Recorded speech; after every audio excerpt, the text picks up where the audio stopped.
Good evening, our Patriot family, and welcome to another episode of the Fight for Patriotism, where we talk about events that happened in the past that probably led to where we are today.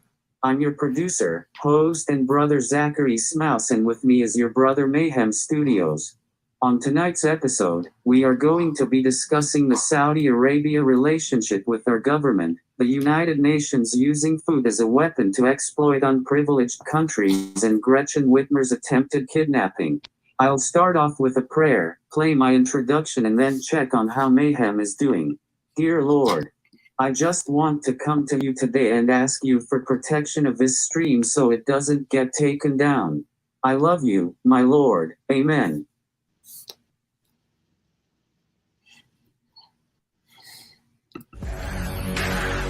We need you now.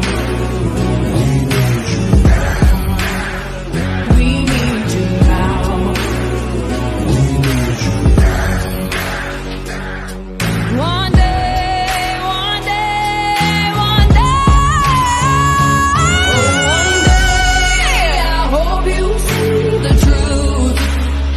This puppet show stays on because of you. We've been dancing with the devil way too long. I know it's fun, but get ready to pay your dues. Oh God, come back home. This crazy world is filled with liars and abusers. We need you now before we're too far gone. I hope one day they finally see the truth. God, we need you now.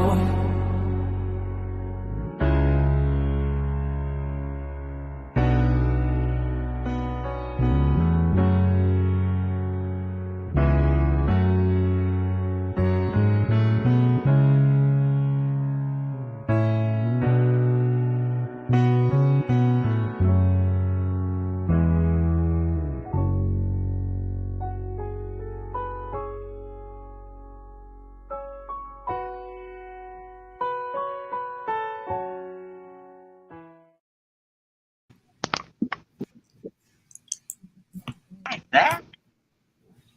Hi, chat. How are you doing today, Mayhem? I am doing fantastic, bro. Tired, but fantastic.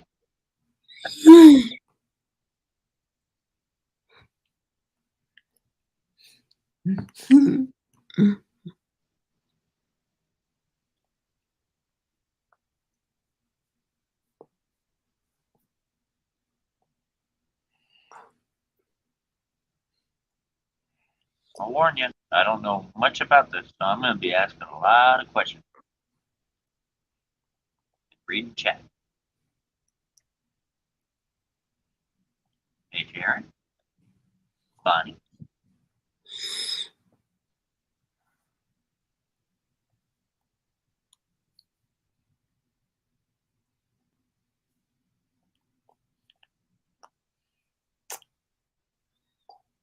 So I'm going to start off with Saudi Arabia.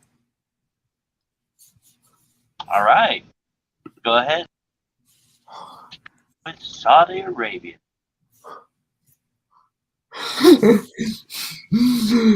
Oh.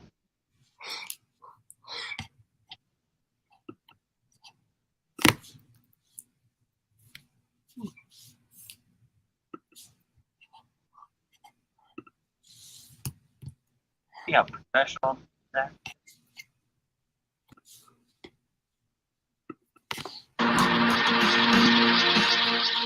Welcome to the Real News Network. I'm Sharmini Pierce coming to you from Baltimore. In the recently released WikiLeaks of Clinton emails, Hillary Clinton wrote to John Podesta, who was then counsel to President Obama and now Clinton's campaign manager. She wrote, "We need to use our diplomatic and more traditional intelligence assets to bring pressure on the governments of Qatar and Saudi Arabia, which are providing clandestine financial and logistical support to ISIL and other radical Sunni groups in the region.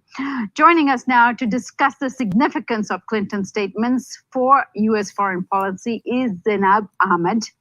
He's joining us from London to take a closer look at all of this. Zainab is an associate editor of Susan.com and also a PhD student at SOAS at the University of London. Thanks for joining us, Zainab. No problem. So, Zainab, more than 2 years ago, during a speech at Harvard, Vice President Joe Biden also said that U.S. allies funding extremist fighters in Syria and in the region. Let's have a look at this. What my constant cry was that our biggest problem is our allies. Our allies in the region were our largest problem in Syria. The Turks were great friends, and I have a great relationship with Erdogan, which I just spent a lot of time with. The Saudis, the Emiratis, etc. What were they doing? They were so determined to take down Assad and essentially have a proxy Sunni-Shia war. What did they do? They poured hundreds of millions of dollars and tens, thousands of tons of weapons into anyone who would fight against Assad, except that the people who were being supplied were al-Nusra and al-Qaeda and the extremist elements of jihadis coming from other parts of the world. Now you think I'm exaggerating? Take a look. Where did all of this go? So Zainab, as you can see, this is not the first time that a U.S. official of this stature has made this connection between funding of ISIS or ISIL and Saudi Arabia and Qatar. So Biden and Clinton has now come to this conclusion. What does this mean? What is the significance of it? Well, it indicates that the Clinton campaign, as well as Hillary Clinton herself, are willfully admitting that there's a problem here in the relationship between the United States and its allies in the Persian Gulf, including Saudi Arabia, including the other smaller monarchies that are there. And it also indicates that a Clinton government would attempt to explore more stable options going forward. It's not likely to abandon its relationship with Saudi Arabia. However, it is willingly acknowledging that there are issues to be resolved within that relationship. And Hillary Clinton is probably not particularly thrilled that these emails leaked. However, they do seem to indicate that she will be taking a heavier hand when it comes to shaping that relationship going forward. And when it comes to repairing the ties that she sees have been broken by President Obama's rapprochement with Iran. Now, we know for a fact that this is not the first time that the Saudi Arabian monarchy has been given this kind of leeway by the US government. The Bush administration actually had a very intimate relationship, which also led to 9/11 attacks when we discovered that Saudis had a role to play in the 9/11 attacks. And, you know, recently redacted pages that was released to the public all clarified the role that the Saudis did play in 9/11. How come the Saudis get so much leeway with the US? I think part of that is pretty obvious. You have a superpower that really needs local allies in the region that are willing to project its interests, and requires allies that are willing to secure the flow of oil and are willing to go along with American interests when it comes to geopolitical stability in and around oil-producing countries.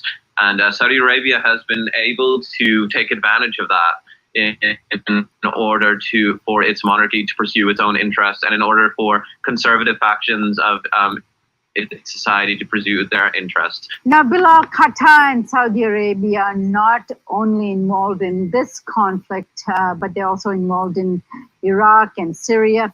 What role do these countries and Saudi Arabia in particular play in driving counter-revolutionary forces throughout the Middle East, particularly after the Arab revolts and Arab Spring? Well, and this is really what the email is about. The Gulf monarchies, including Saudi Arabia, have a stake in empowering extremely far-right Islamist forces from gaining power. And the reason why is because it subverts established liberal Democrat forces as well as more radically democratic forces from gaining power in these countries and potentially forming a systemic alternative to the monarchies and their forms of government. And that includes their mild toleration of Islamism that never quite goes too far, and as well as their embrace of neoliberal capitalism. And the real danger of the Arab Spring is that numerous countries in the region could stumble into alternative forms of government, whether in Egypt or in Yemen or in Syria. And as a result, there have been aggressive moves to shape events on the ground in order to thwart that from happening. And with a variety of dangers that present themselves to monarchies like that of Saudi Arabia. It's worth concluding with a note that this has actually happened before. During the initial period of decolonization in the 50s and 60s especially, you had a collection of military coups and nationalist uprisings throughout the Arab world that brought leaders like Abdel Nasser or Gaddafi in Libya to power. And these were extremely threatening to monarchy in Saudi Arabia. And then, as in now, they attempted to consolidate their interests and push back against the wave in order to back either conservative elements in those countries or back conservative moves against those governments. And as a result, the monarchies survived. And the monarchies are behaving in quite a similar manner in reaction to the Arab Spring, although the Arab Spring was such an all-encompassing social event that it remains to be seen whether or not it will be successful. And also, it has involved several civil wars that have been quite costly and have committed monarchies, especially Saudi Arabia, to incredible amounts of international reputation loss, as well as, in the case of Yemen, military loss and loss on human terms as well. And where does this leave Qatar and Saudi Arabia in terms of the GCC, the Gulf Countries Alliance? Well, the GCC is more or less still stable. However, the GCC has been racked by a bit of instability just as a result of the fact that many of these conflicts were promised to end in relatively little time, especially the conflict in Yemen, Syria as well, and Gulf involvement in these countries shouldn't have been as extensive as it has ended up becoming, and it also shouldn't have been as direct. So Saudi Arabia needs to, one, end its GCC involvement in these conflicts at some point in the near future, and two, repair ties between it and some of its junior partners, because there is tension there as a result of how long these wars have been going on and how many spillover effects there have been, especially when it comes to the direct losses to GCC military forces, as in the case of Yemen, but also the loss of GCC funds and damage to the GCC's international reputation, as has happened in Syria. All right. ᴍᴏ, thank you so much for joining us, and hope to have you back very soon. Okay. And thank you for joining us on the Real News Network.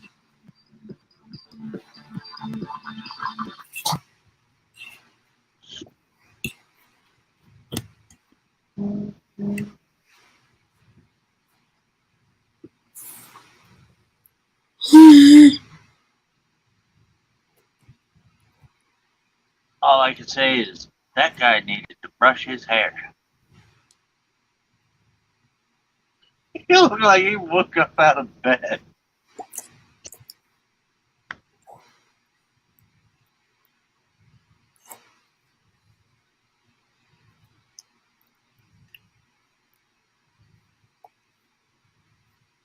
Yeah, that is happening.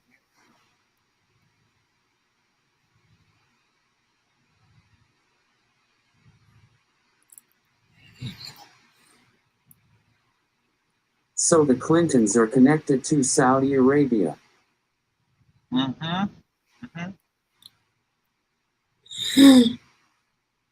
Yeah, I wonder if they're also connected to that journalist. Remember that journalist that got killed in Saudi Arabia? I bet you they're connected to that. I wonder if they had a hand in that. It makes you wonder why.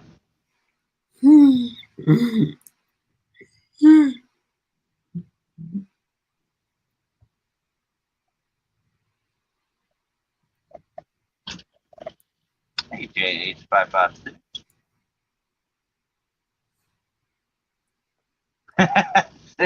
Cindy said I was going to make a hair comment myself.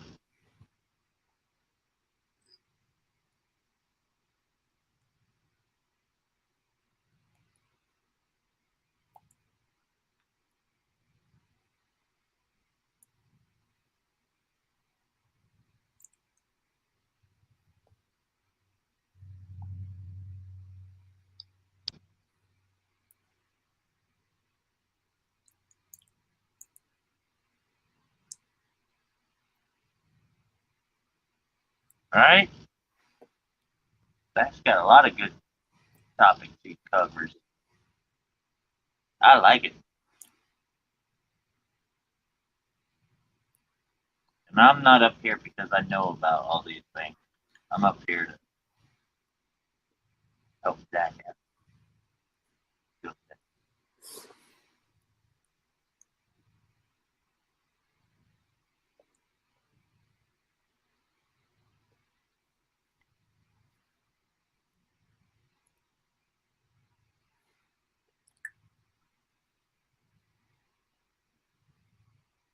Amen.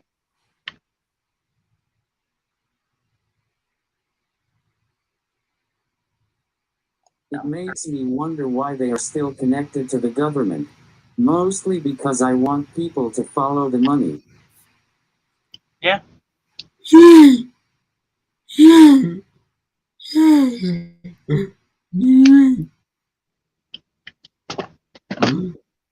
Yeah, follow the money. That's a big rabbit hole. Going down that rabbit hole.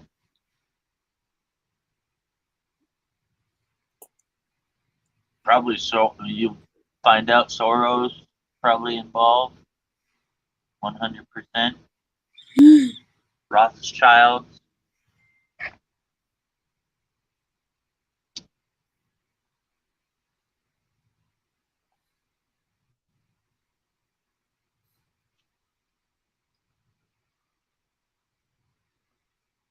Yeah, Carl shared a link.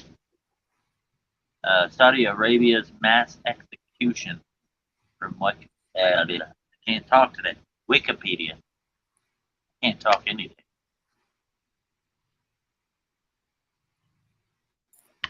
Tired.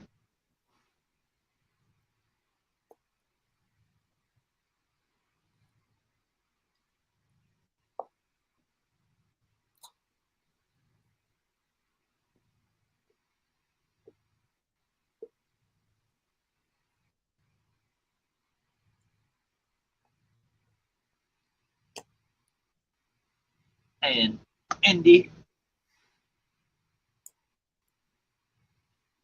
Oh. I thought Camo Carl was sharing something else, but he was at everybody in the chat.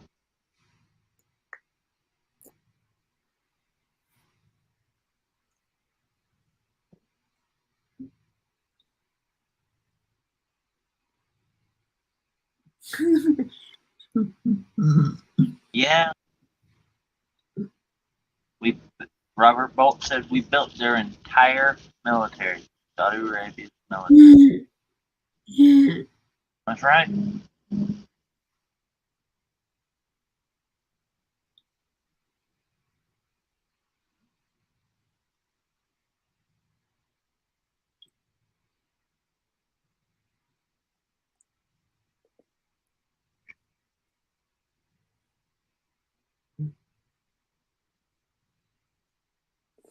Guess who is the Clintons' top donor? Ukraine. Oh, did I just spill the dam? Oh. Oh. And here goes the string going down. In 3, 2, 1. Shh. We don't say those kind of things, Zach. You gotta be careful, man. You might be arcicided. Might die of natural causes with 2 bullet holes in the back of your head. Saying. Just be careful with that fact. I mean, oh, that's a conspiracy theory, right?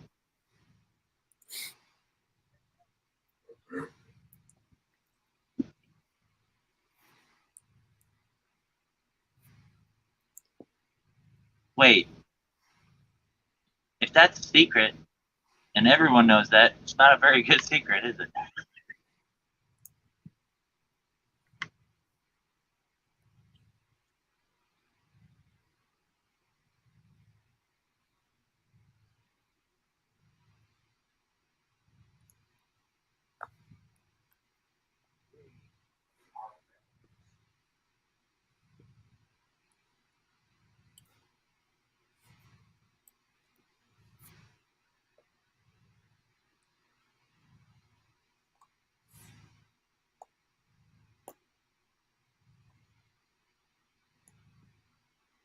Oh, hey, Doc Mac. What's up? Yeah. These are just opinions and theories.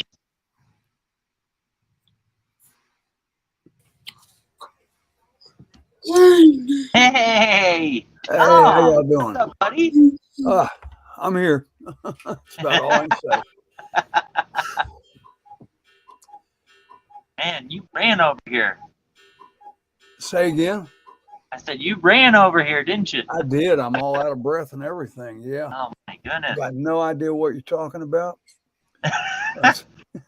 Hey, join the crowd. We're just throwing out conspiracy theories and opinion.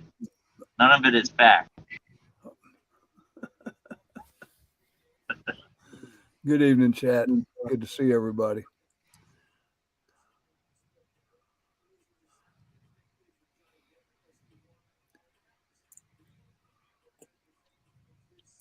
Did I hear you all talking about Saudi Arabia?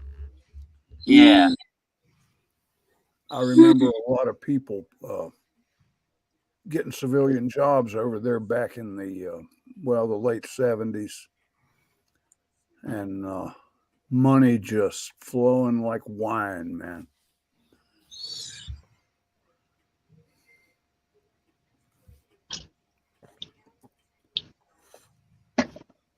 I didn't get in on that, but I knew people that did.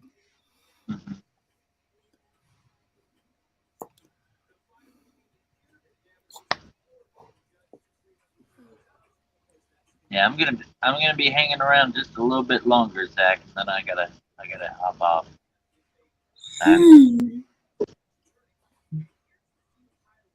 Not because Tom came in here. I gotta go to bed. I'm just checking. Ooh, Tom, don't do that. Ooh.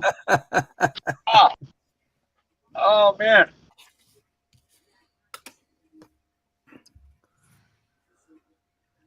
That's happening a lot, though. I come in someplace and everybody scatters. I don't.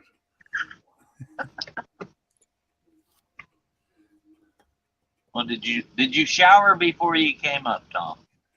No, not really. Okay, that might be the reason. Okay.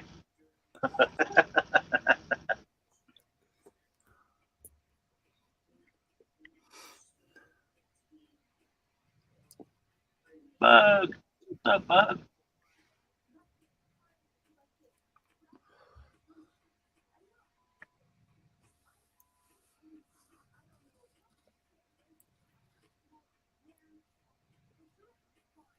I'm sorry tonight's uncoordinated. My previous guests couldn't make it.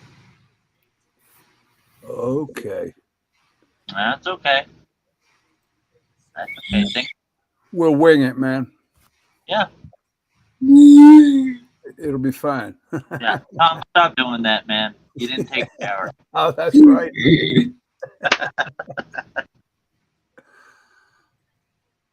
So you have videos to show, or? All right. Yeah, we could comment on the videos at least. Ask some questions. Ah. Okay.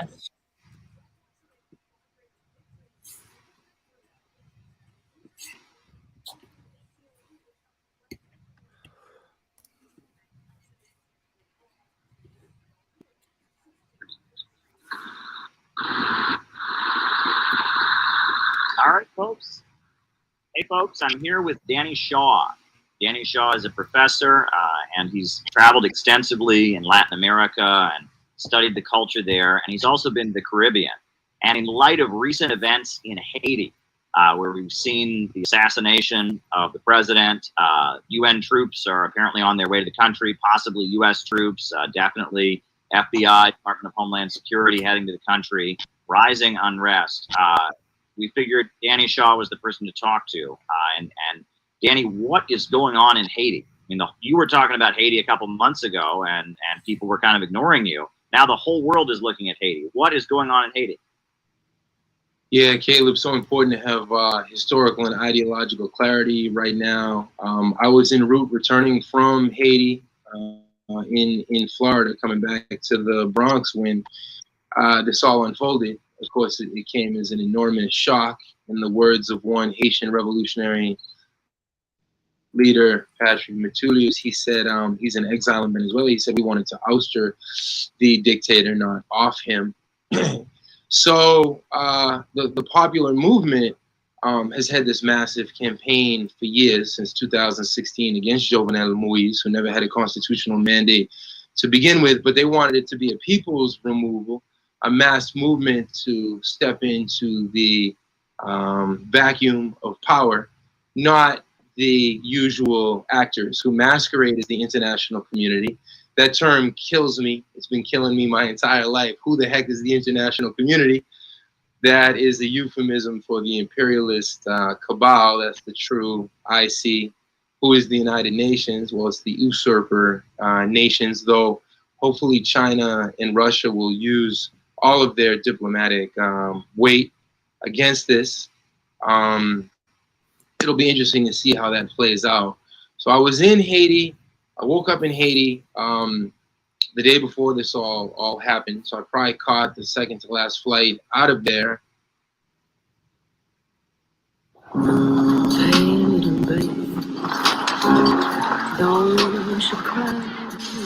There are those that see the storm and those that see the perfect wave.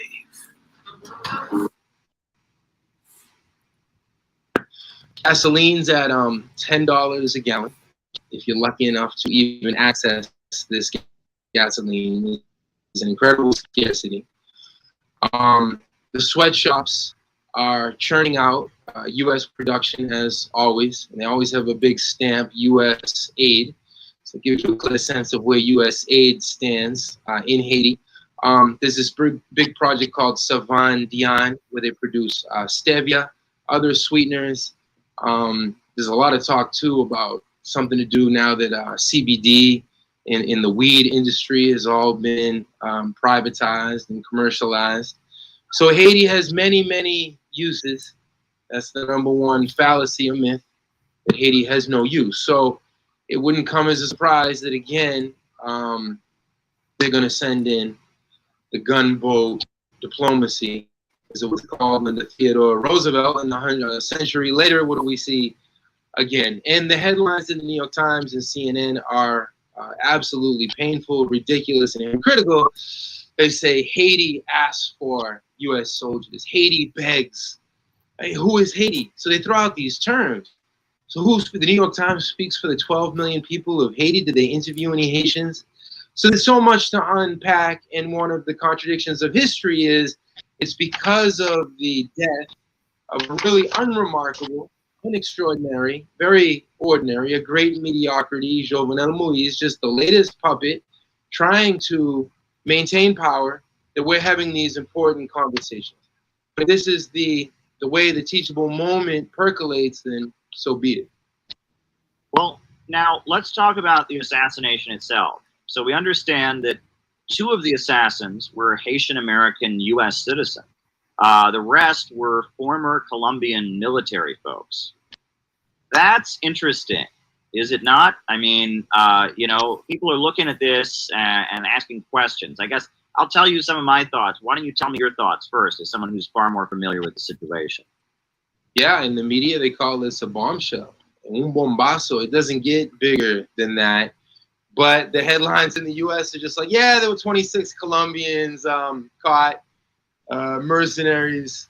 And it's like, yeah, well, who coordinates all of the quote-unquote anti-terrorism and anti-narco-terrorism in Colombia? Who has 9 U.S. military bases in Colombia? Who moves their soldiers and mobilizes them in Colombia freely, whether it's under Trump or under Biden, whether it's under the wolf or under the fox? Well, it's the U.S. government. So here we have a smoking gun, but we have a media that's completely uncritical.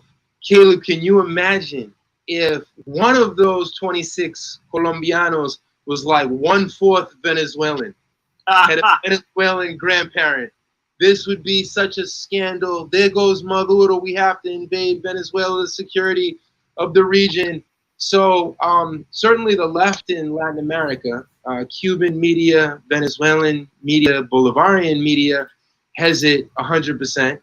This narrative, you know, if you ask me, I prefer, what do I really, really know? What's the sure bet? The sure bet is that U.S. intelligence is fully involved, or that U.S. interests are going to benefit.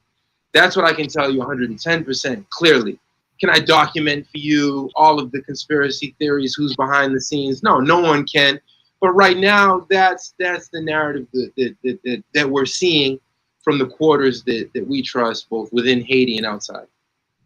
All right, well, Moïse was unpopular. He was a U.S. puppet. He was presiding over, you know, the failure of the country economically. People were rebelling in the streets. He was going to be forced out one way or another. And, you know, it almost looks like this was an attempt to preempt that, right? They didn't want him to fall at the hands of some kind of people's revolution. So he fell in this very nefarious and rather gruesome way. And now the U.S. troops can be sent in to stabilize the situation. It looks to me like this was a little bit of a controlled demolition, possibly. I think you're correct. That's what they did to Rafael Trujillo. All the intelligence documents and the CIA assets that came out years later.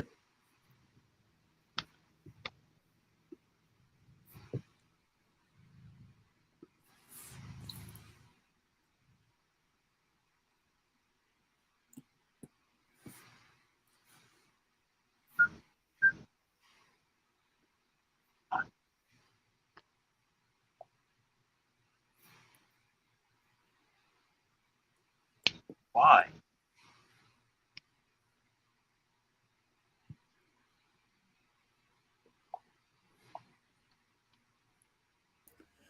because you don't want the people getting the idea that maybe they have power and can overturn their own government.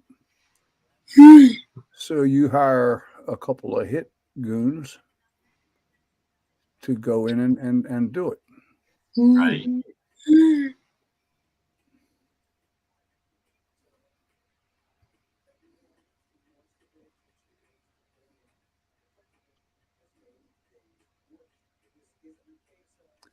And I wouldn't put it past the United States government to do something like that. They want us to feel the same way, that we don't have any power against them.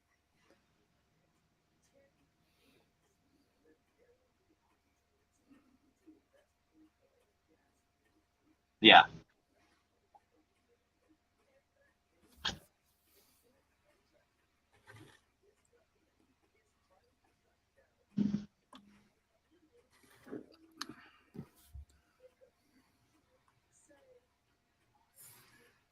It's a dirty world we live in, folks.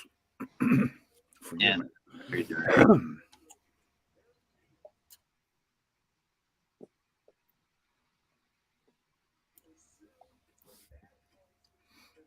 So what are your thoughts about the United Nations using food for a weapon to exploit unprivileged countries?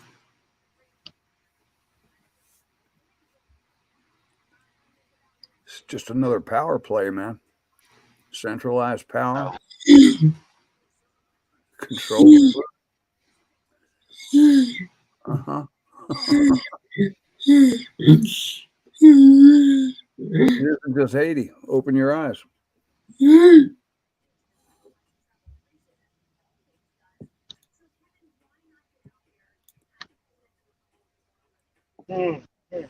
I just doing paperwork before I go to bed. All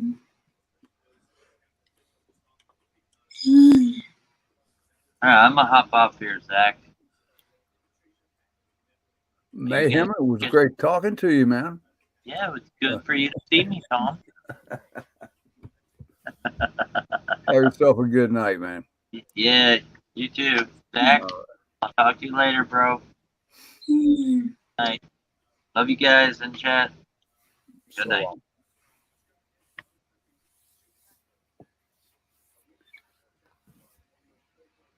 You know, the Clinton Foundation went down in there after that earthquake and raised all this money. I forget, $6 million or some nonsense, maybe $6 billion. I don't remember now. And what do they have to show for it? Chelsea got a pretty wedding dress out of it. And nothing got done down there, and the money is gone.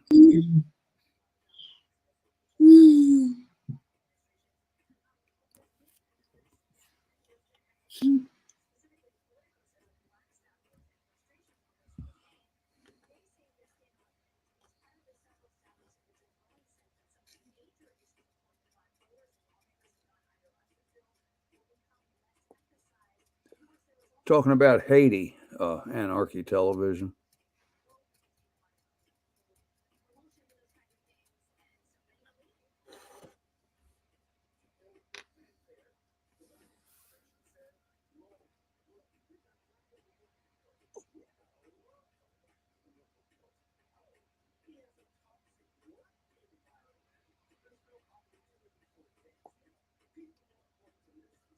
Good morning, Summer.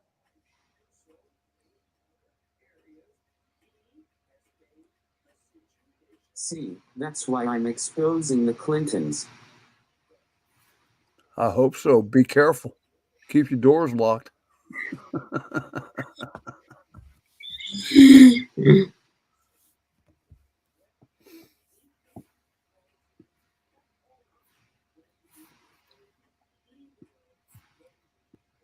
(1961), Rafael Trujillo, the infamous quote from the Secretary of State at the time, yes, Trujillo is a son of a, but he is our son of a. And that is how they looked at Jovenel Moise. And that's how they're going to look at whether they pivot now towards an Ariel Henry or they pivot towards another mediocre NED trained Claude Joseph. The Haitian people don't care because the Haitian people are saying, okay, Jovenel Moise is gone. Of course, we lament the loss of life. Not all of them are saying that. There's no wide consensus. Some are saying, what do we care? We had the same hunger on Wednesday as we had on Tuesday. But they're saying that the U.S. is going to pivot now towards just a new face. And I think the analogy is fair to say that U.S. capitalism saw Trump as a liability. And what did they do? They pivoted towards this other face. If you want to call Biden another face, that would probably be to give him too much credit.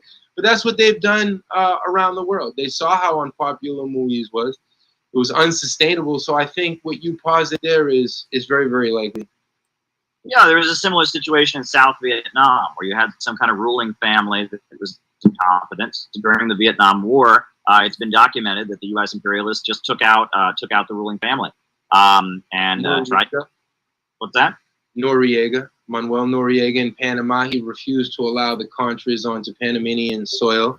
He was suddenly taking out the Christmas bombing. Let's not forget that Saddam Hussein was a U.S. asset and used as a hitman against the Iranian revolution. People forget that in the wake of the U.S. orchestrated execution of Saddam Hussein. Yeah. Well, let me ask you though, one key piece of the puzzle that I see a lot of American analysts just completely overlooking is that the opposition to Moise in the streets, I mean, the ongoing protests and rebellions that you have seen up close, it's not simply opposition to one man. I mean, it's very much pro-socialist, anti-imperialist, sympathizing with Venezuela, sympathizing with Cuba. Is that correct in your assessment? Yeah, oh, definitely. That's one of the main demands. I mean, in the streets of Port-au-Prince, when we were marching, February, March, that movement was massive into April. It slowed down because the people had a people's victory. They overturned the referendum because Moise was trying to push things to the right, completely tone deaf, completely ignoring people's wishes. They were going to overthrow the People's Constitution of 1987. And that's when I arrived in Haiti. It was that Sunday, this was about 2 Sundays ago at this point, that the referendum was supposed to happen, but the Haitian ruling class, nothing happens in Haiti without the U.S. Embassy weighing in the U.S. intelligence services. So one of the main demands, and I even saw in the streets of Port-au-Prince, Russian flags, and the incredible respect for Venezuela, even though Venezuela is going through one of its toughest times trying to resist the genocidal blockade, and I don't use the word genocidal lightly. And that's how I ended up in Haiti, by the way. I was coming back from Caracas. I can't fly New York, U.S. flight to Caracas, so I had to go through the Dominican Republic for the bicentennial celebration of Venezuela's independence battles. And that's what brought me to the island of Haiti, the land of many mountains, as the Tainos called it. And that's how I ended up being there. And the timing was crazy. But that's one of the main demands of the Salut Public, of the public transition, not just away from Moise, but away from the PHTK, the PHTK ruling party, which is still in power. So just like Fred Hampton said, you can assassinate a revolutionary, you can't assassinate the revolution. It's the same thing now with neocolonialism. You can remove one puppet, but you haven't removed neocolonialism. Is back. Join host. Well, it reminds me a little bit of the situation with Aristide, because it was a similar situation. So Aristide was ousted, and then the USA said, oh, we have to send in the military. It's just chaotic in the country. And this seems to be a game that they play. So they had their puppets in Haiti remove Aristide and fly him out of the country, right? That was back in 2004, I think. And then there was protests and rebellions going on, and they said, oh, we have to send in the military, to make sure he doesn't come back, basically. And that they use this. The USA sends its military into Haiti supposedly to help calm the situation or something, but it generally is about trying to push U.S. imperial interests and kind of hold back the people's revolutionary movement. And the big controversy there too is that who led the 2004 quote-unquote multilateral, multinational, because of course they prefer something that has the facade of humanitarian intervention, and U.S. boots on the ground doesn't look as good. It's not as picturesque or camera adequate. So it was 10,000 UN troops, blue helmets, 2,000 of which were Brazilian, led by ruling class Brazilian generals, who afterwards did tours in the favelas of Rio de Janeiro, using their counterinsurgency skills from the ghettos of Haiti, then back in Brazil. So the internationalist connections are ridiculous. The Haitian people are going to resist organically any type of intervention. And with these cleanup, mop-up squads from the UN or from the OAS that they send in, they're going to organically come into conflict with the people, the masses. There's these gangs in Haiti. There's a fine line between the lumpen proletariat trying to organize itself in some type of way and picking up guns to defend itself and to defend their neighborhoods versus paramilitaries, or one of those gangs then contracted by the government directly, indirectly, like these Colombian mercenaries, to do their bidding. Things are very multi-layered and nuanced in the streets of Port-au-Prince. There's wars on different levels. Who's trapped in the middle? The everyday Haitian people who are not well armed. So they can send the UN in now to mop up these gangs that they don't have control of. People should look at Jimmy Cherizier. That's barbecue. He's the #1 gang leader. He's on the front page of US. I think in the AP he was a front page story today. But he's had some revolutionary verbiage the past few weeks. And are we saying that we believe that? No, we're not saying that. Things have to be proven in the course of time.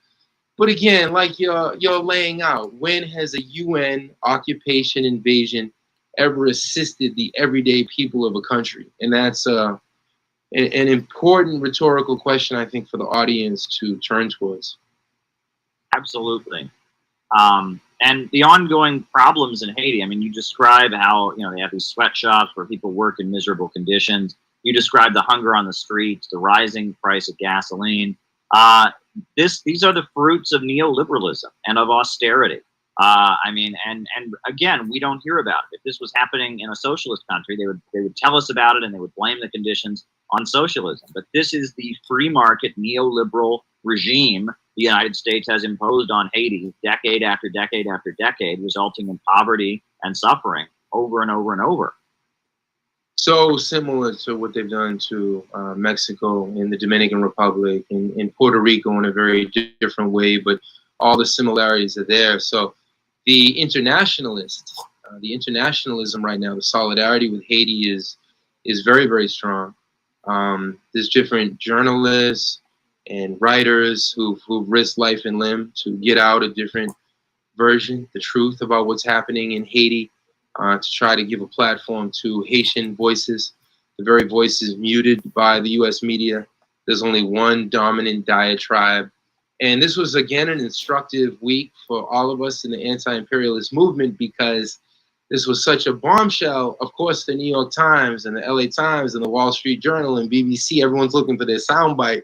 So they reach out, they see the press releases and they reach out to different activists and organizers. And when they don't like what you're saying, they strike that sentence. They strike that sentence. Oh, you mentioned neocolonialism. Oh, you mentioned the devaluation of the Haitian currency, which is called the good.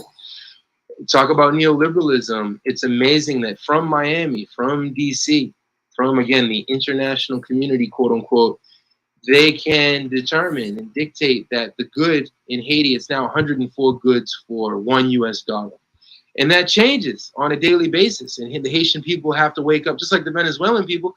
The Bolivar now is at 3.3 million Bolivares for $1 US, having just returned from Venezuela. That means that a tube of toothpaste is $7 for a Venezuelan worker who's making $2 a month, if that. So these are things that we can't even comprehend. But when we try to bring up these talking points in the US media, if they don't like what we're saying and we're too critical, they just go on to the next talking head who's going to give them the usual pro-imperialist cliches, which will then be the rationale. I mean, MSNBC was sickening this week. They had the corny ladies with fake crocodile tears in their eyes. Hey, again, so painful to watch. And though that's what they use to lure the US population into thinking that, we have to be so altruistic and send more of our soldiers and All the headlines were Haiti's begging for troops, and then here come these arrogant American dreamers. There goes Haiti again. We're not going to solve their problems, and then that becomes the debate. So they've shifted the debate way to the right when we need to be having these conversations. Right, that seems to be how they always frame interventions, right? Like there's always a group of people that are desperately about to be suffering, and the question is, should we have a soft heart and care for these people, or should we just, turn a blind eye? They never want to talk about the actual legacy of U.S. interventions and what they do and how they don't help the people. Often the situation that is used to justify the so-called humanitarian intervention turns out to be falsified or inaccurate to begin with, whether it's weapons of mass destruction in Iraq, or Gaddafi was going to commit genocide in Benghazi, and then that turned out to be fake. Nobody likes floppy things. We the people holsters have created a hard, sturdy belt to keep everything you need safe and secure.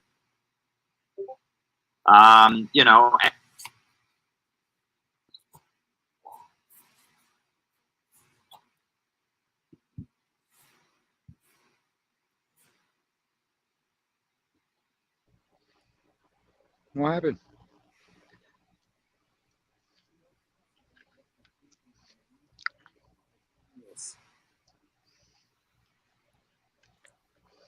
And let's talk about why the Clintons and the United Nations are doing this.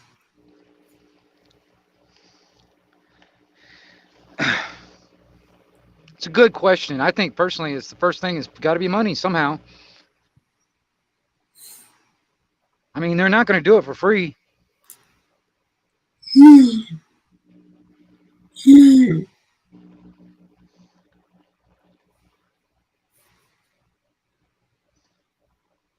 You're muted, Tom. Good. I didn't know what I was talking about anyway.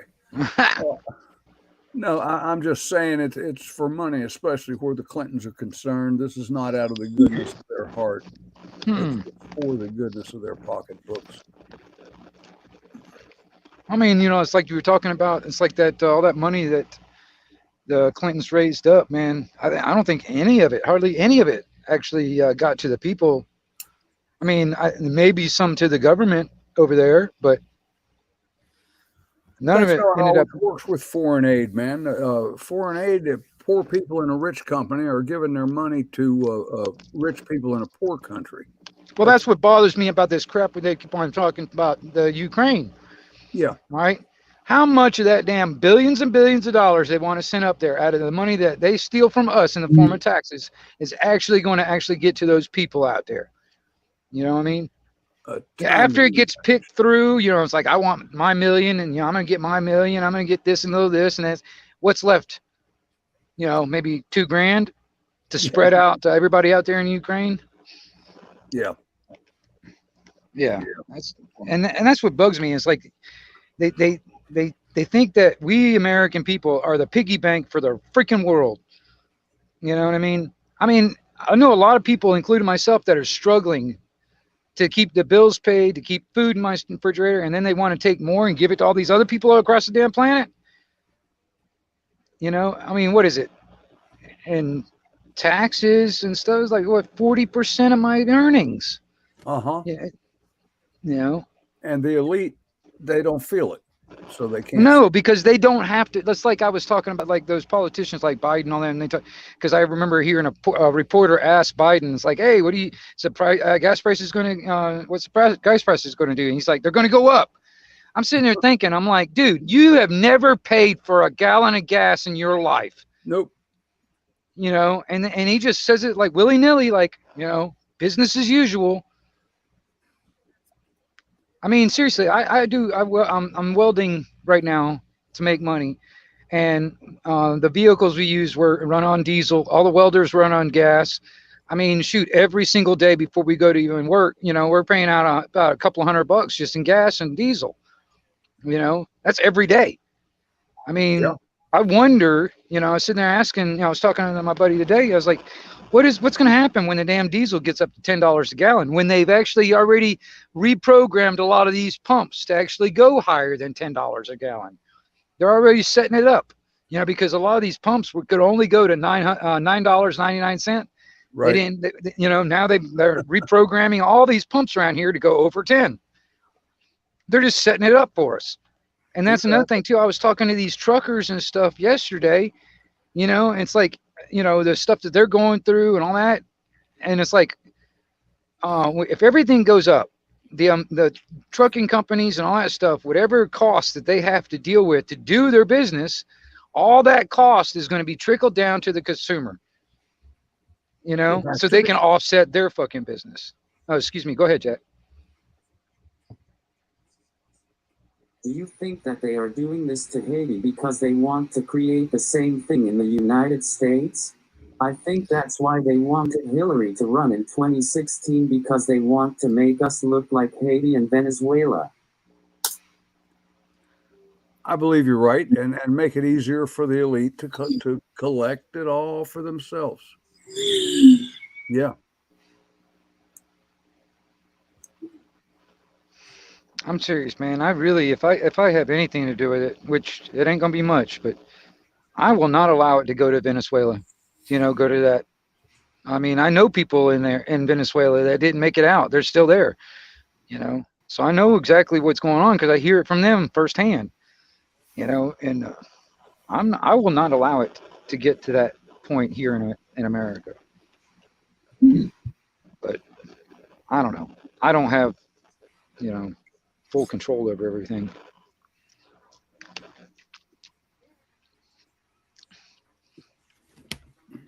I wish I had some better answers for you, Zach. I mean, look, how many times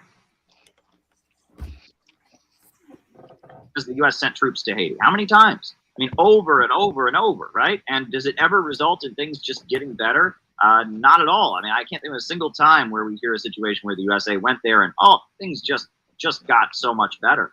And, you know, Russia has come out and said that I know that they feel like there could be, you know, geopolitical agendas behind some of this, and that the situation in the country could be used by the United States to serve its own geopolitical ends. You know, so yeah, I mean, it's a situation the whole world is paying attention to, and I think that it's it's Telesur and Bolivarian aligned media that's giving the most accurate picture of events. Yeah. There's a great documentary, if you haven't seen it and others, Kill the Bandits, because that's all. Every time there's a U.S. occupation or a UN occupation, which is the UN is a plaything in the hands of U.S. imperialism, it's always we're going after the bandits, we're going after the bad guys, which is carte blanche to go after the revolutionaries, the leftists, the popular leaders. They don't want the Haitian people to be armed, and that could be. When the WikiLeaks documents come out, hopefully in a matter of hours and days, not months and years and decades, but that's what it will reveal. Just like in criminology, we always ask, well, who had a motive?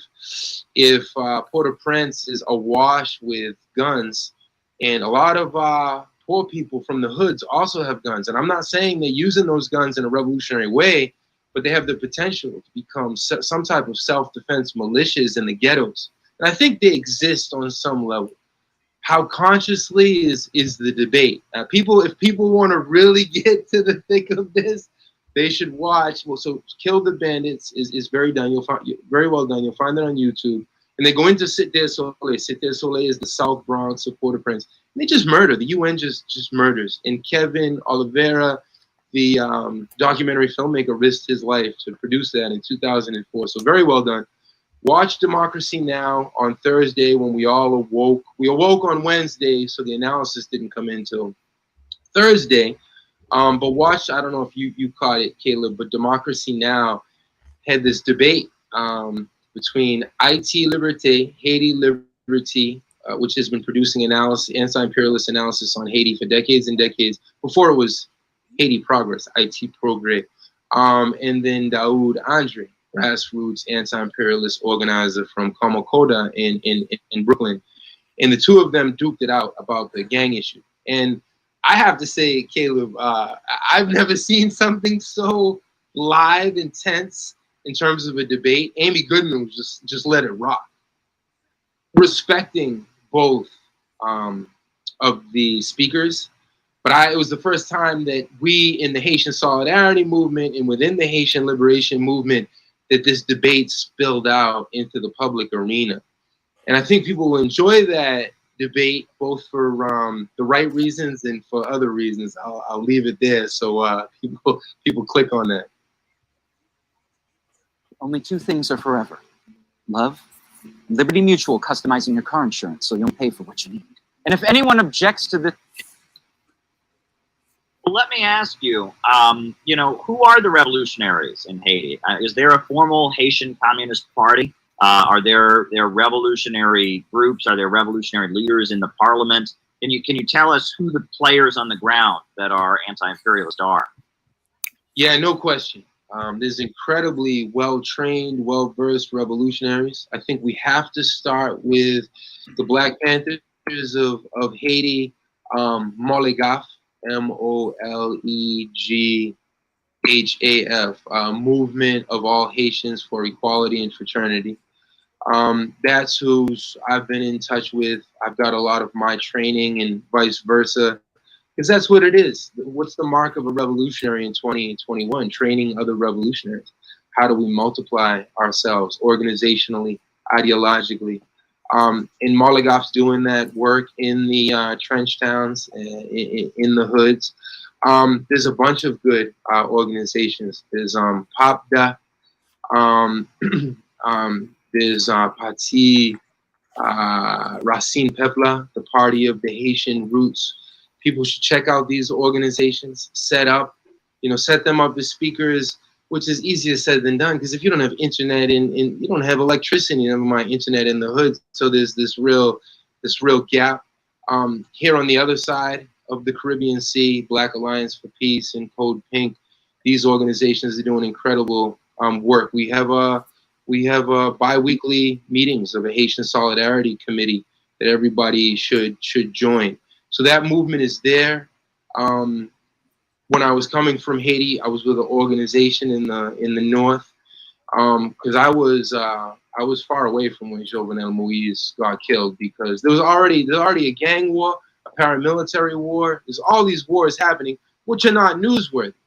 But then the president, who wasn't even a president, with any constitutional amendment, so I don't know why, the headlines are the president, but the petty, mediocre dictator, can't put that in the headline in the U.S., of course, who the U.S. supported, went down, and now people are asking all of these questions. But again, so be it. But those organizations are there.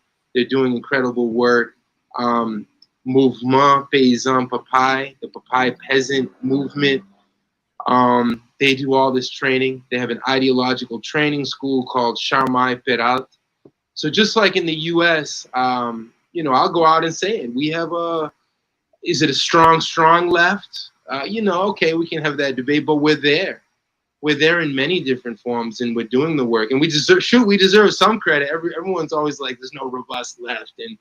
But hey, there's a lot of dedicated revolutionaries, and nobody on Instagram or YouTube has an excuse. Join an organization, join a study group, get up in all of these books, through different international revolutionary actors, get in touch and support the Venezuelan revolutionaries, the Nicaraguan revolutionaries. I'm so sick of this onslaught of news so one-sided against Nicaragua. Do you think the New York Times or the Washington Post or the right wing, they don't care about abortion rights in Nicaragua? They don't care about electoral democracy in Nicaragua. Don't fall for these salacious headlines, which are completely one-sided. 2018, it was a civil war. It was a coup. Sandinistas died. Sandinistas were tortured. So what they feed us, though. So even leftists, I think even well-intentioned people continue to fall. How much anti-imperialist training do you need to see through the one-sidedness of all the coverage, whether it's Nicaragua, Haiti, Venezuela? You can't find one positive word about Venezuela in the U.S. media since 1998, when the people came into power. Well, thank you so much, Danny Shaw. You are the person I needed to talk to about this. Thank you for giving our viewers the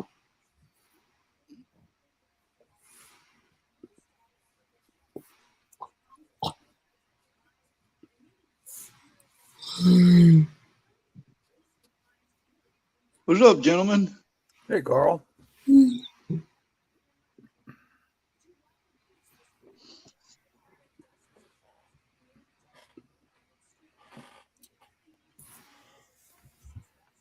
Clinton Association, Haiti. That's all I got to say. Yeah, I hear you. Hey, that's all you got to say, really. I mean,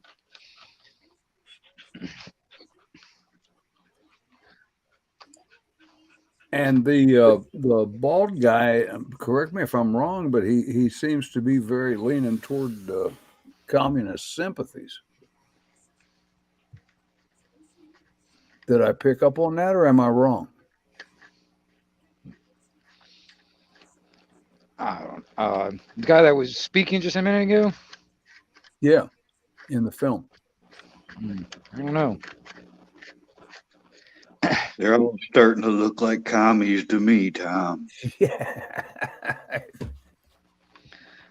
Well, I mean, you know how I feel. I mean, anybody that really that wants any kind of government at all is not necessarily on my wavelength. I don't see the legitimacy in rulership, and it's like I sit there and watch governments around the world, man, even our government, right, or the corporation posing as a government here. It's like, when they show everything like the Congress and all that stuff going on, it's like it's ceremonial. It's like just a ceremony that's happening, black magic right here in front of us on TV.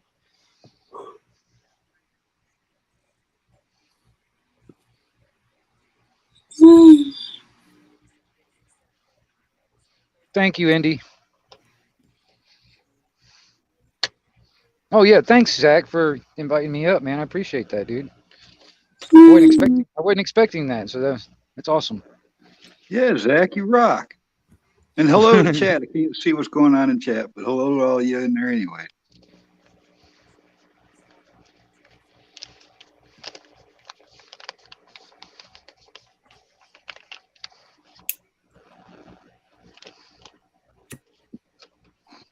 So how much have you covered of that title, Zach? Where are we at right now?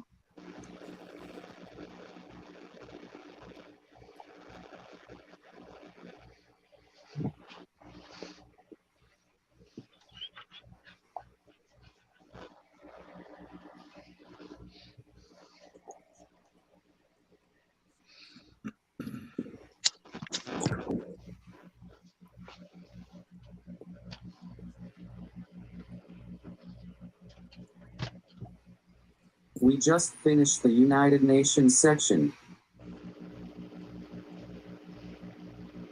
Right on. Right on.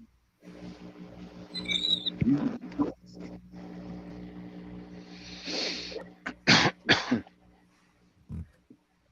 me see here. I know there's a way. Yeah, here it is. Oh, I can see chat.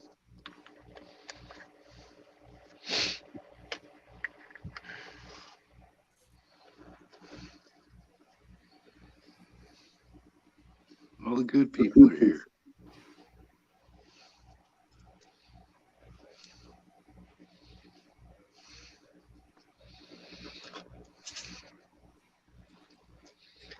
So you ever gone down that rabbit hole about old Bill Clinton's career choices before his presidency, Zach, when he was the governor of Arkansas? Look into some landing strips and some activities that used to happen back then. That man's been in the game a long time. What was that, Tom? No, I didn't say anything. Well, I was kind of hearing like maybe my connection. I'm getting a static. I must have said the wrong thing. Yeah, I am hearing kind of a buzz from somewhere. Well, it might be. Hold on, let me turn off my air conditioner, see if that's it. Is that it? That was it. Hate for you to sit there hot. That was my air conditioner. Hey, David, in. See, anybody else say hello? How far can I scroll back on this thing? Indy gave me a bullseye. About as far as I can go.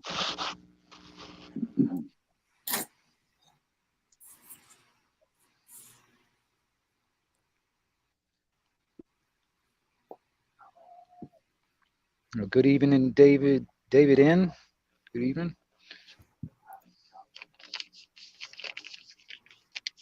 See, I believe that the three-letter agencies in the United Nations are in Clinton's pocket. Well, I'm gonna tell you something, man. If the blue helmets, actually start doing stuff here in the U.S., just aim 2 inches or 1.5 inches right below the rim of their helmet. That's where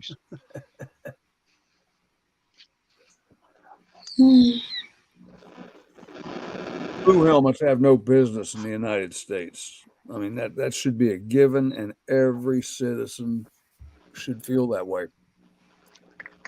Well, it's like the guy, he did make a very good point. He did, when it comes down to that. It's like, when they come into a country, they don't really help the people. No. I heard it said years ago, that'll be the sign of the kickoff.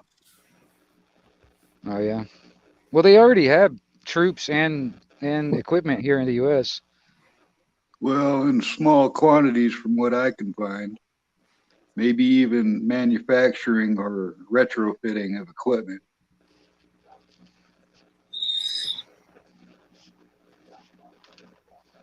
I've looked into that.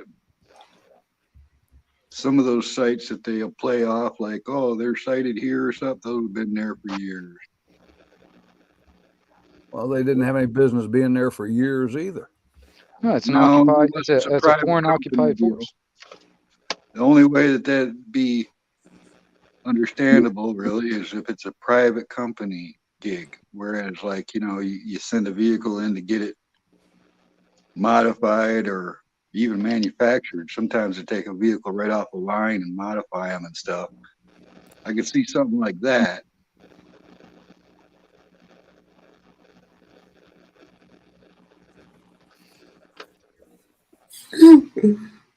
But yeah, any kind of movements, troop movements in numbers within the United States, that's going to irritate some people. Sure is. Yep. Well, I mean, what is it going to take to really get people like, angry and really irritated?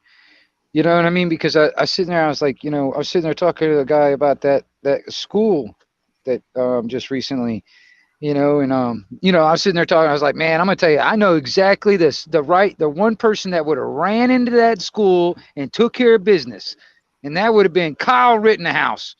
By God, he would have ran right in there and took care of business. But no, all them cops, they wanted to sit back for a freaking hour.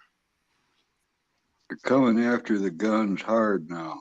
Well, in Canada, Trudeau's already trying to pass. He hasn't gotten passed yet, but he's trying to pass it where there's banning sales of all guns. Yeah, I've seen it. And then they're already kind of. Uh-oh, we lost him. We lost you right there, Wingnut. Or did you guys lose me? No, you're still here.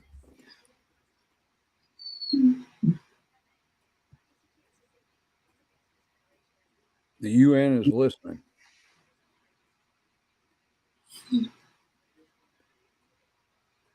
But no, they don't have any business here, and the fact they've been here for years in some spots shouldn't be of any comfort to anybody in this country. There's some that say we should be more worried about what's underground. Well, I don't know that either. What do we know? Well, that's the problem. We don't know anything. Seems like the more you think you know, the more you don't know. Exactly. It's falling into that old category I used to use. It's where I don't believe nothing till I see it, but anything's possible. And what you see might not even be true. But Haiti's been a mess, I guess, for centuries. I knew a guy that lived there. He fled back in the 80s.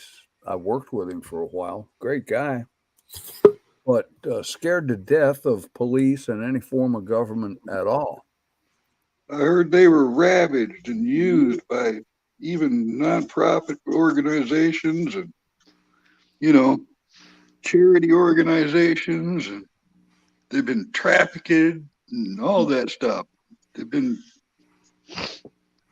well, and just outright brutalizing citizens. They don't even try to hide it. You know, his biggest fear was getting beat up by the police, and I mean, he said it happened all the time. yeah, wasn't there an assassination there just shortly, not too long ago? Well, that's what that video Zach had on was talking about. Well, I missed part of that though. I had to do things before I could get up here. And they kind of figure that, you know, the various governments or people in charge, they figured the populace was going to overturn this guy in an election, but they went ahead and offed him anyway, just to keep the population from thinking they had a say in what might go on. Well, that's the thing. It's like, I even know, like, Trump, I think he had about 3 attempts on his life while he was president. I heard it was a lot more than I that. heard more than that. Yeah. Well, I know of at least 3, you know. So, I mean, but still, I'm like, you know, I'm surprised they didn't try to whack him, or at We least. didn't even really get much information on that. No. No, mainstream news didn't really cover it. I can tell you that. No.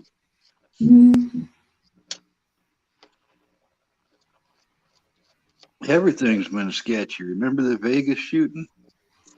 Yeah, dude, the information I got from about that, oh my gosh, man, it totally blows the whole thing, the whole narrative out the water. Does it involve a prince? The what now? Does it involve a prince? Well, not the stuff that I was looking into. I was looking at body camera footage from like police officers and stuff like that. You know, because there was a lot of footage all over the place. You start looking at that, and you start looking, and not only that, those windows in that building are Category 5 rated hurricane windows. Right. So are you talking about helicopters, or what are you talking about? Did we lose them again? I don't I know. lost them again. There was this footage during the shooting of a casino right next to the area where the shooting happened. And it shows a bunch of bodyguards or officers surrounding somebody as they're escorting him out of the casino. And he's said to have been a prince. And Saudi Arabian, in fact, I think. And the attempt was on his life. And they tried to make a distraction by shooting off into the crowd. And that's, I mean, how can I verify any of this? But right, that's one theory. Excuse me just a minute, Zach. I'll be right back now.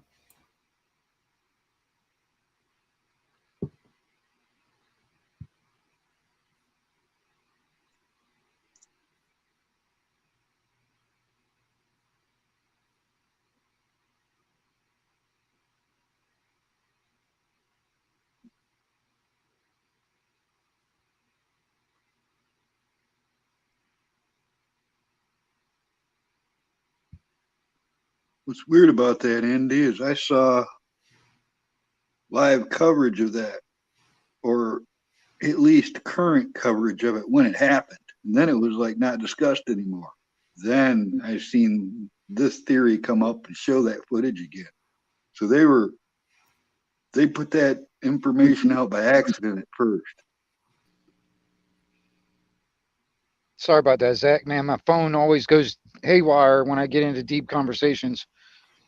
Yeah, I noticed that. It's called the Patriot Package. You get free trolls and bots, and you get crappy service, and Get all these it's always, it's very, very convenient. Every time I get into a deep conversation about relative subjects, my phone will shut off. You know, my cell signal, everything was shut off. And then I have to reboot the phone and all that stuff. So I'm sorry when I just blip out like that, Zach. I'm pretty sorry about that. Act now and get free censoring. It just irritates me sometimes, man. But you know, timing is something. It's not just you, man. It's a lot of people seem to cut out right when it's getting good. Oh yeah, yeah. It happens to me a lot. Yeah, Independent United. She's seen it many times on when it comes down to when it happens to me. It's like right at us, you know. I mean, when we're getting to the meat and potatoes of the subject, boom, I'll get shut down. I'm like, what? I'm sitting here cussing. I'm sitting here just like cussing this damn. I want to throw this damn phone so bad when that happens, and it's done it to me like 5-6 times in a row. I'm just like, what the hell's going on? Might want to throw up Zach's secondary channel. You got one of them, Zach? You never know. I just think this all was planned for years and years. We just have been awakened a few years ago. I know, and that's what, and you know, that's the thing too. There, I mean, you know, I've been on like a survivalist type mentality ever since I was a kid. All right, and I've, you know, so, you know, you got a lot of these people that didn't really even think about it, prepping or anything like that until 2 years ago. You know what I mean? There's a lot of people out. We lost them again. Well, we didn't really believe we were going to have to the degree that we need to now. Go ahead, Zach. I'm sorry.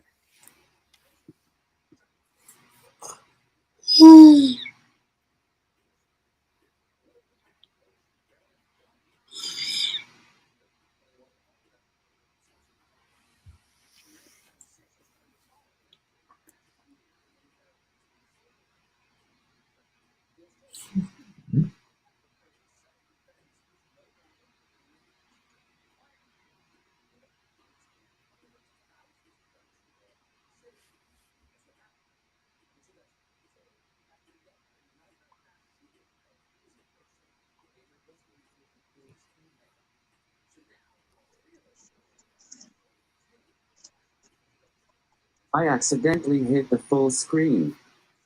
Oh, okay. All right.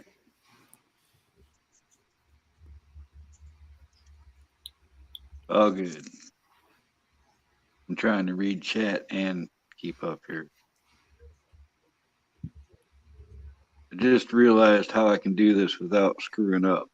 It's how I hold the phone. These phones are made for little elves or something, Tom. They're not made for man fingers. I can't do this on a phone. I cannot.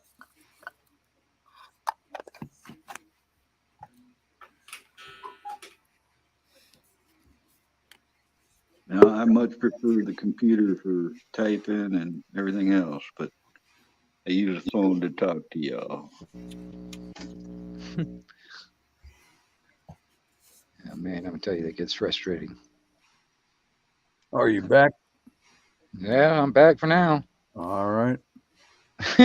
We'll see how, you know, and I don't want them to win, so that's why I keep on coming back, because otherwise I'll be like, fuck it, I'll just sit in the chat. You know, I don't want them to win. You know that whole Whitmer deal with that kidnapping just made us all realize how they were looking for patsies. Yeah. Ready for the next topic? Sure. What you got? What you got?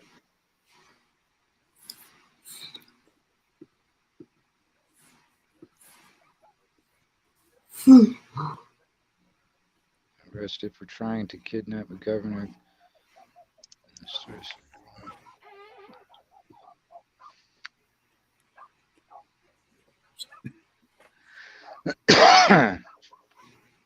I've got an insane story.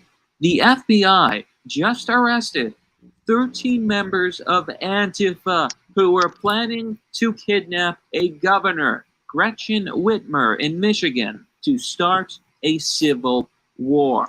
Things are getting serious, folks, and we have to talk about it. Here on the New York Times, FBI says Michigan anti-government group plotted to kidnap Governor Gretchen Whitmer. Authorities charged 13 men, some of whom were accused of plotting to storm the state capitol building and planning to start a civil war. This is the New York Times. The New York Times. For months now, the media and the government and the left, the Democrats, have said, Antifa is not real. It's an idea, not a group, not an organization. It's just a concept. And yet this concept is trying to start a civil war. And they've said time and time again on the news that Antifa is just peaceful protesters. And, you know, they're fighting against fascism. This is not fighting against fascism. This is what fascists do. They're trying to kidnap an American governor in order to get their way, or else they're going to start a civil war. This is so serious, folks. I want to show you a clip of one of them arrested for trying to kidnap Governor Whitmer. Here we can see, with Robbie Starbuck. This is Brandon Caserta, a man who was arrested for a plot to kidnap Governor Whitmer. He's a police-hating anarchist. Let's watch. Paycheck, all right? And you need to wake up. They are oppressing you for a paycheck, all right? And you need to wake up and realize this. Because if you're still supporting law enforcement, dude, you got it backwards. It's not, you're not going to get what you want. If you want freedom and you're still supporting law enforcement at this point in time, I don't care if you have a friend that's in law enforcement, a family member, I don't give a shit. If you are still supporting them, you are supporting the people that are enforcing slavery on everyone else. They are oppressing. Truly, these people are absolutely deranged. You can see this man here, and clearly he's not mentally well. The fact that he would plot to kidnap an American politician, I hope that Democrats and people like Joe Biden realize how dangerous Antifa actually is. It's an anarchist group that literally wants a civil war. It says so on the New York Times. Civil war. It's not just a meme. It's reality. Now we're going to talk about this story as well as everyone who was arrested and what they were planning and reveal the plot to throw America into chaos. But before we do, please remember to like, comment, and subscribe. And hit the bell button for notifications so that you never miss content.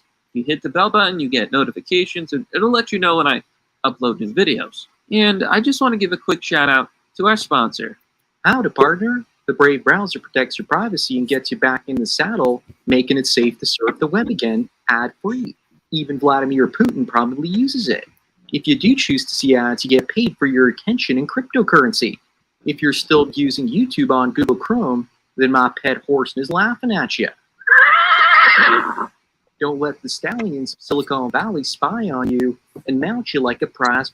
Times. Storming the state capitol, instigating a civil war, abducting a sitting governor ahead of the presidential election. Sounds like a movie. Is real life a movie now?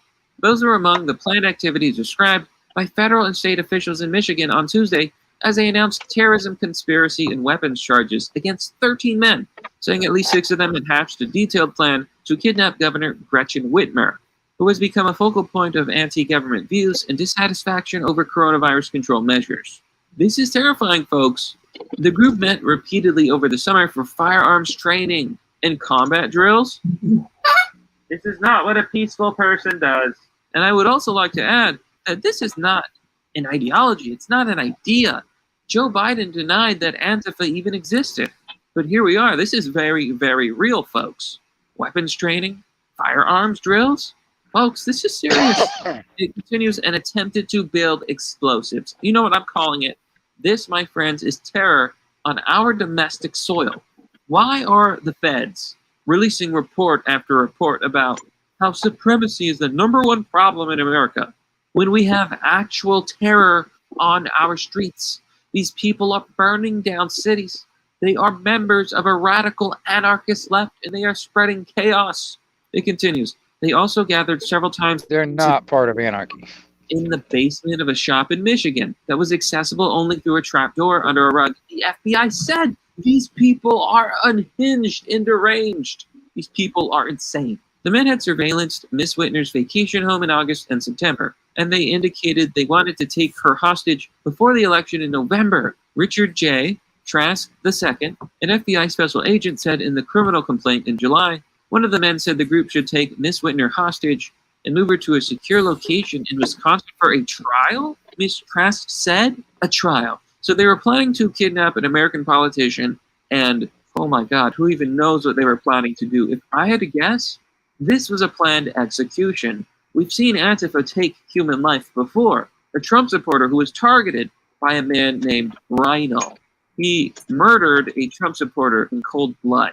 So here's the sad part, and here's why Democrats are such a problem. Court records indicated that at least 5 of the men had been arrested on Wednesday in, I'm not even going to pretend to know how to say that, Ysalanti? Salanti? I don't know. But Michigan. It was not immediately clear if it was not immediately clear if the 6th man had been taken into custody. Okay. Now, the reason they were going to kidnap this person is because, as you can see here, Governor Gretchen Whitmer has a no-tolerance policy for violent extremists rampaging on the street, and much less Antifa. She says, "We will find you." Whitmer warns extremists. That's why they tried to kidnap her, because she wanted to prevent things like this. She wanted to prevent and this chaos on our streets. The state charged an additional 7 men, all from Michigan, with providing material for terror activities. Good to see that the FBI is finally doing their job. The men were said to be affiliated with a separate extremist group known as the Wolverine Watchmen. Cringe. So they publicized, okay, so this is some of the things they did, and this is very common among the left, the radical left especially. They publicized addresses of police officers threatening to start a civil war, leading to a societal collapse, and plan to kidnap the governor. Yeah, so oftentimes they'll dox police officers, and they're such hypocrites because they don't want to be doxxed, right? But they'll dox police officers. It really shows you what kind of scum these people really are. So they're being charged with state crimes. Now here's the funny part. Whitmer basically blamed Donald Trump for the extremists, which is amazing because these people are, well, they're left-wingers. Amazing how that works. So how did they catch them? Well, it's actually pretty interesting. The FBI said it had learned about the 6 men it charged by intercepting encrypted messages the men had sent, and because it had undercover agents and confidential informants working with the group. The 6 men were charged with conspiracy to commit kidnapping, which can carry a life sentence. Their names were listed in the court documents as Adam Fox, Caleb Franks, Brandon Caserta, Ty Garbin, Daniel Harris, and Barry Croft. Very bad, Mr. Croft. Mr. Croft lives in Delaware, and the other 5 live in Michigan. The authority said no lawyers were immediately listed for the men. Wow. Civil war, friends. Civil war. It seems more real than ever. And it can't possibly be more serious than this. Antifa has been arrested for a violent plot to take over the United States by kidnapping an American governor in order to start a civil war. I do not think that it gets any more real and any more serious than this. So it's funny because Whitmer has sympathized with left-wingers, and they wanted to kidnap her. It just goes to show you that even if you bend the knee to these people, even if you bow down to leftism, to the woke movement, to BLM, to Antifa, they're still going to kidnap you. They will not hesitate to harm you, is what I'm trying to say here. And I love how they go on and on about right-wingers. Dude, this story is about Antifa trying to start a civil war. But you want to talk about patriots? You want to talk about right-wingers? Are you insane? Is the New York Times insane? Is this how much of a delusional world you live in that you can't see who the real problem is? The real problem is obviously not the right wing and not the conservatives. It's these leftists. So all their social media accounts are down, and we only have backups and a few things left. But I do have access to an archive of all the videos that were uploaded on this guy's channel. And let me tell you, he was a very, very sick person. Very disturbing. But that, my friends, is pretty much the story. I think it goes without saying that America is closer to civil war than ever, and we must stand against and resist these horrible people plotting these horrible things. I hope that all of these radicals, these Antifa members, are brought to justice, but that, my friend, is merely the obvious. Well, that's all for now, folks. What do you think about this story? Let me know down below in the comment section. As always, if you want to support the channel, you can join me on Patreon or Subscribestar. If you want to donate, visit my donor box page or send me crypto. Links and addresses are down below. You can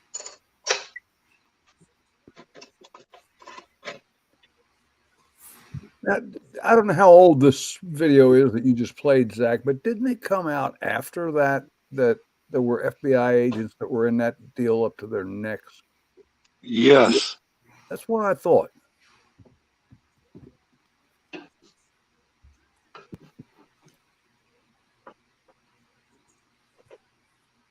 So this is another it's another arm of the gun grab plan. Well, yeah, I mean, because if they were successful in actually kidnapping or killing this woman or whatever, can you imagine what kind of yells for different new policies and laws and statutes and stuff would come out because of that? You're like, oh my gosh, we need to make these new laws to stop these type of people, blah, blah, blah, blah, blah. And this is another. They really should have picked a more popular governor, though, because nobody gives a shit about that woman.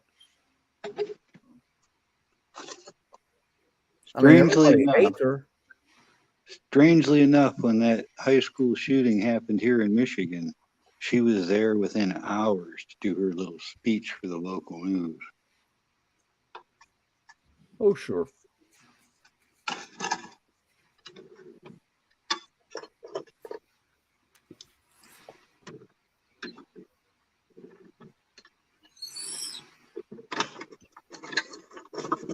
That's what I thought, Bug Out. Absolutely. Yeah. And where are the arrests there?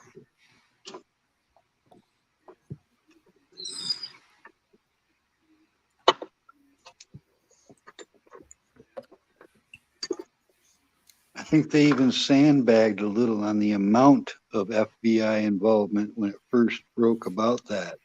Like, more came out even after they had first found out about the first couple.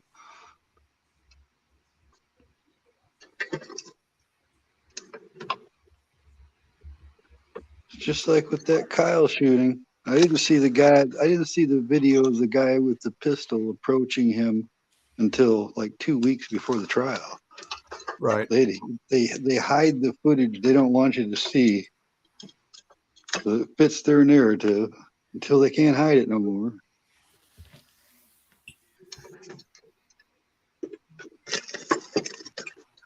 And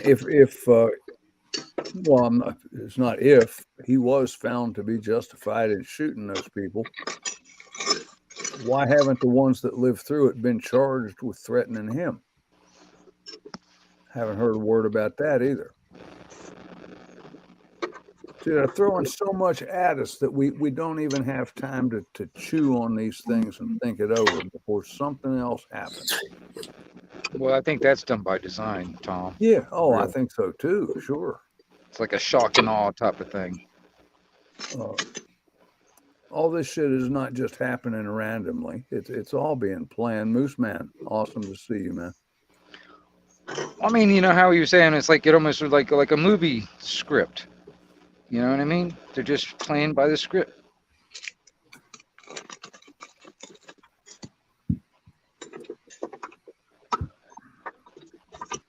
No, what I was going to ask anyway, or at least say, is like, for instance, they kept on talking about like it's either they were going to kidnap that girl and then or start a civil war.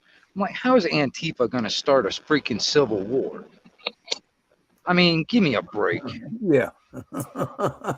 It stretches credibility for sure. I mean, you know, yeah, there's a bunch of douchebags out there that might destroy a few things, but they ain't going to start a civil war. I mean, and even then, people are going to I really believe people will have enough of it and take the matters in their own hands.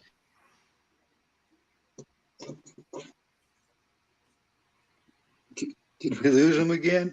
I do believe.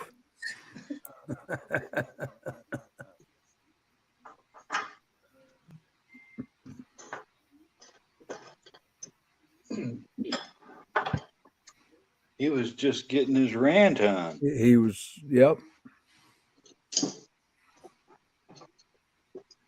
Just starting to point out some facts and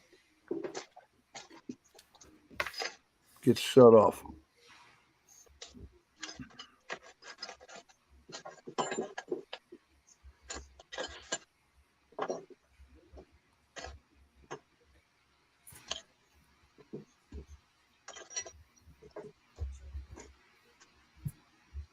And the thing is, this stuff comes out pointing in the right direction, and it's completely ignored.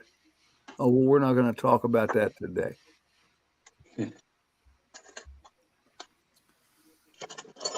Sure seems like it's ignored, Tom.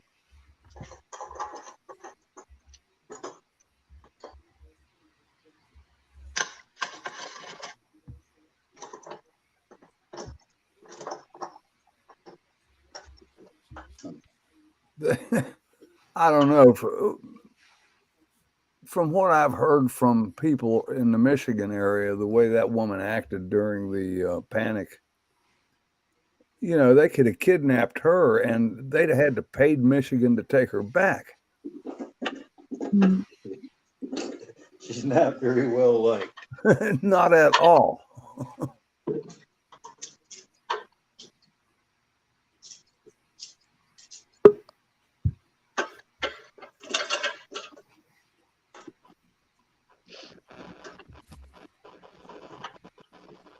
As much as I want to sit here and hang out with you guys, I don't know, man. This is getting frustrating. I really do, man. I like sitting up here and hanging out with you guys and actually talking, because doing that text down there in the chat, that's not my deal. It's not my thing. Difficult. I like, you know what I mean? And then you can't really convey certain, like emotion behind a text, you know what I mean, or whatever. That's why I enjoy getting up and talking to you guys, man, because it's like having a party line going on, and I like to, I don't know. It's easier to me to just speak than actually trying. Oh yeah, I can totally relate to that. But my tongue keeps on wanting to get shut off every once in a while. I just believe that these groups are paid off to try to divide us. Yeah. I heard most of that, Zach. See, I just believe that these groups are paid off to try to divide us.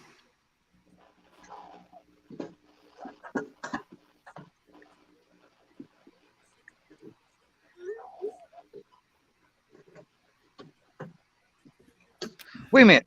Okay, are you talking about?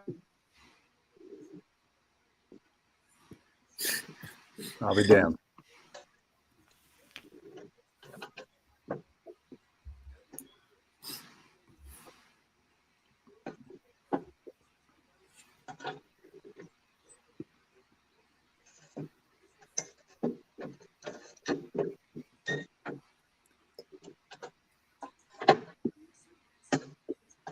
Now, Terry had said something about solar flares. I hadn't heard anything about that, but I haven't been in the loop news like that. I don't know. I don't know anything recent, but I know there's a lot of people been keeping up on that. Oh, I think a lot of this stuff's orchestrated. I think most of it's orchestrated because it's too weird. Too much weirdness going on all the time.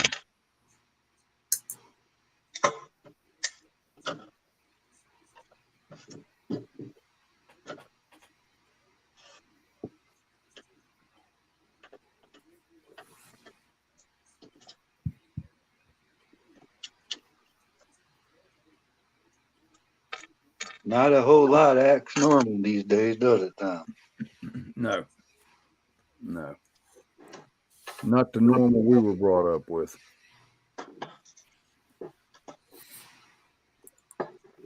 It's gotten to the point where really not a lot surprises me.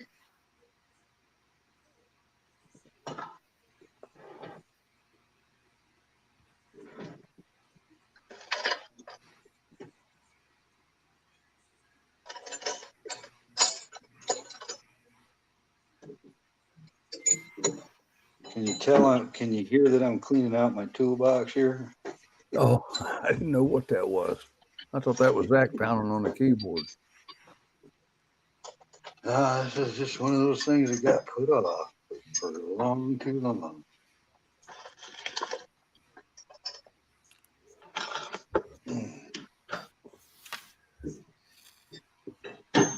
Wingnut, hang in there. Try not to let it frustrate you, man.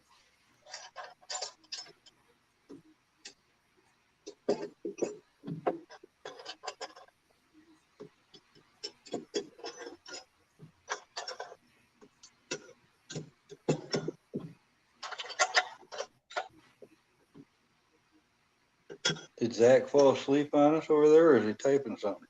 He looks relatively alert.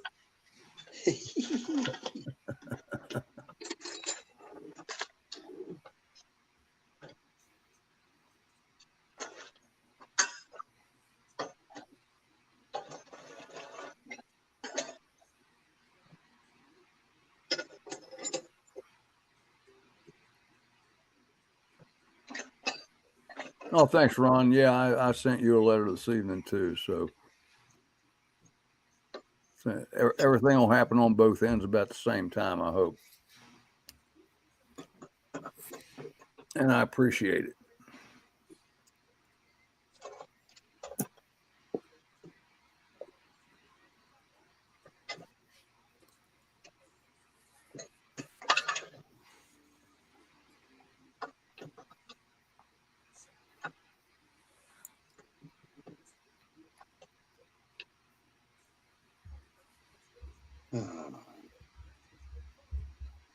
I thought he had a video to play for us there, Tom.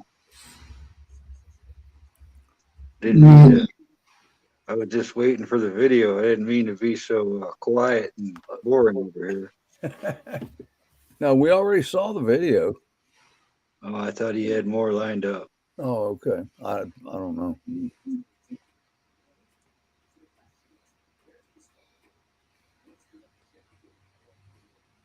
And I've been ignoring chat. What's up, Chuck? Bug out.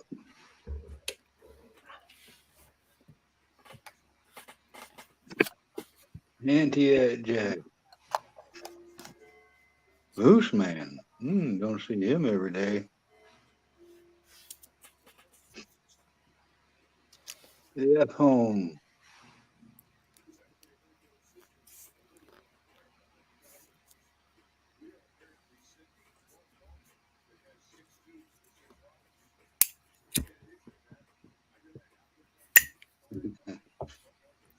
You got quiet up here. We need you on the panel, Bug out.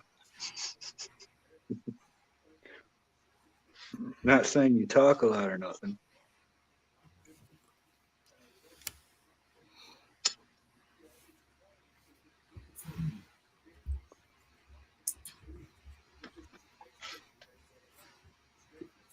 And Bug out. That was a cool video. I made a comment on that camo video.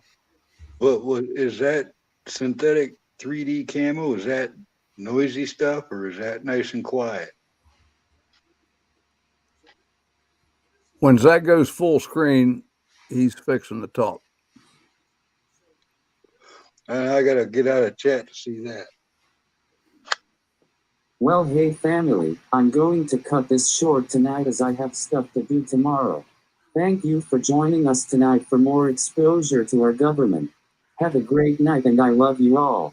The Bible verse for Wednesday, June 1st, 2022 is, "Therefore, as God's chosen people, holy and dearly loved, clothe yourselves with compassion, kindness, humility, gentleness and patience."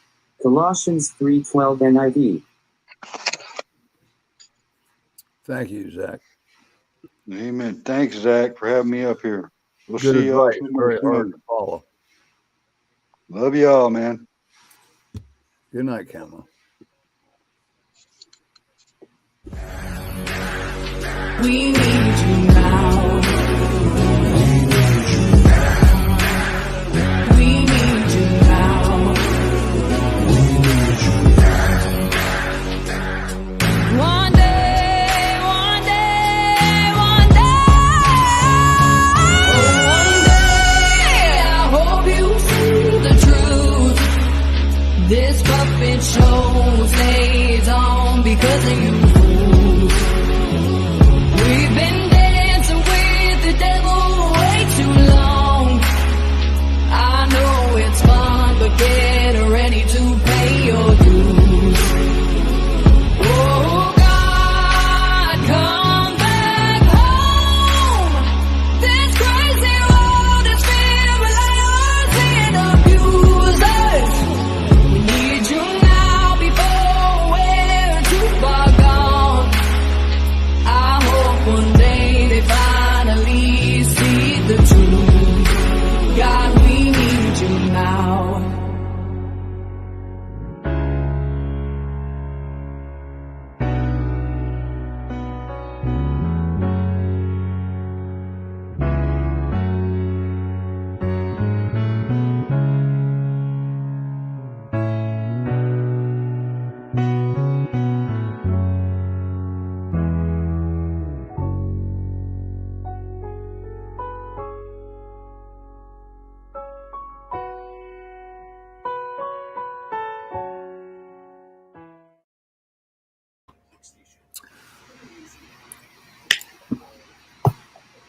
Good night, everybody. Resist.